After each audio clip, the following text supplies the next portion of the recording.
Fairy tales you've read are all lies. It's actually very easy to put on Cinderella's shoes. Just cut off your foot and problem solved. In this dark forest, fairy tales become closer to reality. Cinderella becomes a scheming girl. To win the prince, she glued the shoes to the floor. But the prince is a top-tier jerk. As long as she's beautiful, he'll reward her. And Rapunzel from Tangled has her own tricks. Her long hair actually becomes a tool for her and the prince's dates. Little Red Riding Hood here has a thick skin like no other. She cons her way into food and drink, and even takes some to go. Let's see what the dark version of fairy tales is all about. It's said that in the village, an old man always loves to steal vegetables from others. He even stole some magic beans. Now he's in big trouble. The witch used the magic beans to maintain her beauty. Now that she's lost them, she has become an old and ugly hag. In a fit of rage, the witch cursed the old man's son, making him unable to have children. But years later, the witch regretted her decision. She found the man she had cursed, and told the couple, if they wanted to lift the curse, they needed to collect 4 items for her: a cow as white as milk, a cloak as red as blood, hair as yellow as corn silk, and golden high heels like gold itself. After saying this, the witch turned into a black cloud and disappeared. Having been childless for years, the couple had no choice but to believe the old witch.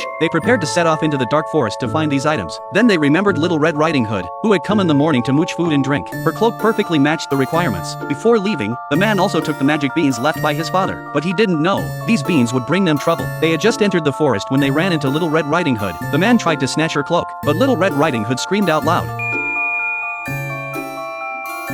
I'm sorry, I just wanted to make sure that you really loved that. The feisty Little Red Riding Hood even kicked him, arriving at her grandmother's house. By then, the wolf had already eaten her grandmother. Before Little Red Riding Hood could react, she too was swallowed by the wolf. Fortunately, the man who had been following them heard the commotion. He went to check, and found it was a big bad wolf. While the wolf was sound asleep, the man cut open its belly, and rescued Little Red Riding Hood and her grandmother. To show her gratitude, Little Red Riding Hood gave her red cloak to the man. The couple continued into the forest, and encountered Jack leading a white cow.